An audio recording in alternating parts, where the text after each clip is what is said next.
ഇത്രയും അടുത്ത് നമ്മൾ കടുവകളെ കാണണം എന്നുണ്ടെങ്കിൽ അല്ലെങ്കിൽ കടുവകളെ തൊടണം എന്നുണ്ടെങ്കിൽ നമുക്ക് പോകാൻ പറ്റുന്ന ഒരു രാജ്യം തായ്ലൻഡാണ്. തായ്ലൻഡിലാണ് കടുവകളെ തൊടാനും അതിനോടൊപ്പം സമയം സ്പെൻഡ് ചെയ്യാനും അതിൻ്റെ കൂടെ ഫോട്ടോസ് എടുക്കാനും വീഡിയോസ് എടുക്കാനും കഴിയുന്ന തായ്ലൻഡിലാണ്. അപ്പോൾ നമ്മളിന്നുള്ളത് തായ്ലൻഡ് പട്ടായയിലെ ടൈഗർ പാർക്കിലാണ്. അപ്പോൾ ഇവിടെ ഈ ടൈഗർ പാർക്കിൻ്റെ പ്രത്യേകത എന്താണെന്ന് വെച്ച് കഴിഞ്ഞാൽ ഇവിടെ ചെറിയ കടുവകൾക്ക് വേണമെങ്കിൽ നമുക്ക് ഫീഡ് ചെയ്യാം. അതുപോലെ തന്നെ വലിയ കടുവകളോടൊപ്പം നിന്ന് ഫോട്ടോസ് എടുക്കാം, വീഡിയോസ് എടുക്കാം, അതിൻ്റെ വാലിൽ പിടിക്കാം. അപ്പോൾ അതിന് കുറച്ച് ധൈര്യം വേണമെന്ന് മാത്രമേ ഉള്ളൂ, അല്ലാതെ കാര്യമൊന്നുമില്ല. നമുക്കതിനകത്ത് കയറി പിന്നെ മണിയും വേണം. അതിനുശേഷം ഞങ്ങളൊരു സഫാരി എടുത്താണ് ഈ കാണുന്നത്. ഈ വണ്ടിക്കകത്ത് നമ്മൾ ഫുൾ കവേർഡായിട്ടുള്ള പ്രൊട്ടക്ഷനുള്ള ഒരു വണ്ടിക്കകത്ത് നമ്മളെ കയറ്റിയതിന് ശേഷം നമുക്കിങ്ങനെ അടുത്തടുത്ത് പോയി കടുവകളെ കാണാൻ പറ്റും. അപ്പോൾ നമുക്കതൊരു ശരിക്കും പറഞ്ഞു കഴിഞ്ഞാൽ എന്നെ സംബന്ധിച്ച് ഞാൻ തായ്ലൻഡ് ഇതിന് മുമ്പും വന്നിട്ടുണ്ട്, പക്ഷേ അപ്പോൾ ഈ ഒരു ഇത് കണ്ടിട്ടുമില്ല, നമ്മൾ ചെയ്തിട്ടുമില്ല. അപ്പോൾ ഇത്തവണ നമ്മൾ ഇങ്ങനെ ഒരു സഫാരി എടുത്ത് മോൾക്കും ഒരുപാട് ഇഷ്ടപ്പെട്ടൊരു ടൈഗർ പാർക്കായിരുന്നു നമ്മളീ പോയ പട്ടായയിലെ ടൈഗർ പാർക്ക്. ശരിക്കും പറഞ്ഞാൽ ഈ സമയത്ത് അവൾക്ക് ഫീവർ കൂടി നിൽക്കുന്ന സമയമാണ്. ഇങ്ങനെ ഈ ഷൂട്ടുമൊക്കെ കഴിഞ്ഞ് നമ്മൾ ഇതൊക്കെ കണ്ടിട്ട് നൈറ്റ് പോയപ്പോഴാണ് മോൾക്ക് ബുദ്ധിമുട്ട് കൂടി മോളെ നാട്ടിലേക്ക് പെട്ടെന്ന് കൊണ്ടുവരേണ്ടി വന്നത്. അപ്പോൾ ഈ ഒരു ടൈഗർ പാർക്കിൻ്റെ പ്രത്യേകത, നമ്മൾ ആദ്യമായിട്ട് ഇവിടെ വെച്ചിട്ടാണ് ഞാൻ ടൈഗറിൻ്റെ വാലിൽ പിടിക്കുന്നതും ടൈഗറിനെ പിടിച്ച് വലിക്കുന്നതുമായിട്ടുള്ളൊരു വീഡിയോ എടുത്തിട്ടുണ്ടായിരുന്നു. അതിന് പെർ പേഴ്സണ് 650 ബാത്താകും. അപ്പോൾ 650 ബാത്ത് കൊടുത്ത് ഞാൻ കയറിയിട്ട് വീഡിയോസും ഫോട്ടോസും എടുത്തത്. അതല്ലാതെ ഈ ഒരു സഫാരിക്ക് ഒരാൾക്ക് വണ്ടിയിൽ കയറുന്നതിന് 250 ബാത്താണ്. അപ്പോൾ ഞങ്ങൾ 3 പേരുടെ കയറി ഇത് കണ്ടതാണ് ഈ കാണുന്നത്. അപ്പോൾ ഞങ്ങൾ 3 പേർക്കും കൂടെ ഒരാൾക്ക് 250 വീതമായിട്ടുണ്ട്. അവിടെ കടുവകൾ വിശ്രമിക്കുന്നത് കാണാം, കടുവകൾ ഉറങ്ങുന്നത് കാണാം, കടുവകളെ തൊട്ടടുത്ത് പോകാം. പക്ഷെ നമ്മൾ വണ്ടിയിൽ നിന്ന് കൈ പുറത്തേക്ക് ഇടാൻ പാടില്ല.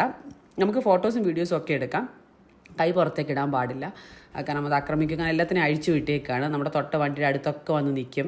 അപ്പം ഒരേ സമയം നമ്മളുടെ വണ്ടി പോകുന്നതിൻ്റെ കൂടെ വേറൊരു വണ്ടി കൂടി ഉണ്ടായിരുന്നു. എനിക്കൊന്ന് ഒരേ സമയം 2 വണ്ടിയെ കാണത്തുള്ളൂ. ഞാൻ കണ്ടത് 2 വണ്ടി, നമ്മൾ കയറിയ വണ്ടിയും അതുപോലെ തന്നെ വേറൊരു വണ്ടിയും മാത്രമേ നമ്മൾ കണ്ടുള്ളായിരുന്നു. അപ്പോൾ ഇങ്ങനെ കടുവകൾ എണ്ണിയാൽ തീരാത്ത അത്രയും കടുവകൾ അവിടെ ഇങ്ങനെ കിടക്കുകയാണ്. ഫോട്ടോസ് എടുക്കാനും വീഡിയോസ്, ഇതിനകത്ത് നമുക്ക് അടുത്ത് പോയി ഫോട്ടോസും വീഡിയോസും എടുക്കാൻ പറ്റത്തില്ല.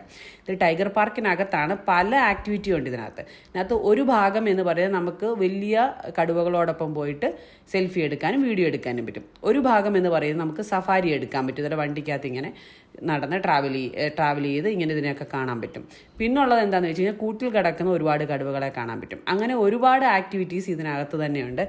അപ്പോൾ പൊതുവെ ഇവിടെ വരുമ്പോൾ ടൈഗർ പാർക്കിൽ വന്നിട്ട് പൊതുവെ എല്ലാവരും കണ്ടിട്ട് അങ്ങ് പോവുകയാണ് പതിവ്. ചിലർ വന്നിട്ട് വീഡിയോസും ഫോട്ടോസും ഒക്കെ എടുക്കാറുണ്ട്.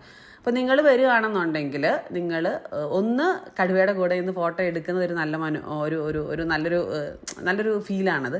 അതൊന്ന് എടുക്കുക. പക്ഷെ അതിന് പെർ പേഴ്സണ് 650 ബാത്താകും. റേറ്റ് കുറച്ച് കൂടുതലാണ്. ഇനി കുട്ടികളെ ആണെങ്കിൽ വലിയ കടുവകളോടൊപ്പം നിർത്തില്ല, കൊച്ചു കടുവകളോടൊപ്പമേ കുട്ടികളെ നിർത്തത്തുള്ളൂ. വലിയ കടുവയുടെ അടുത്ത് ഫോട്ടോസോ വീഡിയോസോ എടുക്കാൻ കുട്ടികൾക്ക് ഇനി എത്ര രൂപ കൊടുത്താലും അവർ അനുവദിക്കത്തില്ല. 6 മാസമായ കടുവകൾ അങ്ങനെയുള്ളതിൻ്റെ അടുത്ത് മാത്രമേ കുഞ്ഞു കുട്ടികളെ നിർത്തത്തുള്ളൂ. അപ്പോൾ മോൾക്ക് കടുവയുടെ അടുത്ത് പോകണമെന്ന് പറഞ്ഞപ്പോൾ ഞങ്ങളിത് നോക്കിയിട്ടുണ്ടായിരുന്നു. അപ്പോൾ അവർ പറഞ്ഞിട്ടുണ്ടായിരുന്നു അലോ ചെയ്യത്തില്ല എന്ന്. അങ്ങനെ കുട്ടിക്ക് കടുവയുടെ അടുത്ത് പോകണം എന്നുണ്ടെങ്കിൽ 6 മാസത്തിലുള്ള കടുവയെ കാണാൻ പറ്റുമെന്ന് വെച്ചു. അപ്പോൾ പറ്റുമെന്ന് പറഞ്ഞു. നമ്മളത് ചെയ്തില്ല. അവൾക്ക് 6 മാസമുള്ള കടുവയെ കാണണ്ടെന്ന് പറഞ്ഞു. ചെറിയ കടുവയുടെ അവർക്ക് താല്പര്യമില്ലാന്ന് പറഞ്ഞു. പൂച്ചക്കുട്ടിയുടെ അത്രയുള്ള താല്പര്യമില്ലാന്ന് പറഞ്ഞു.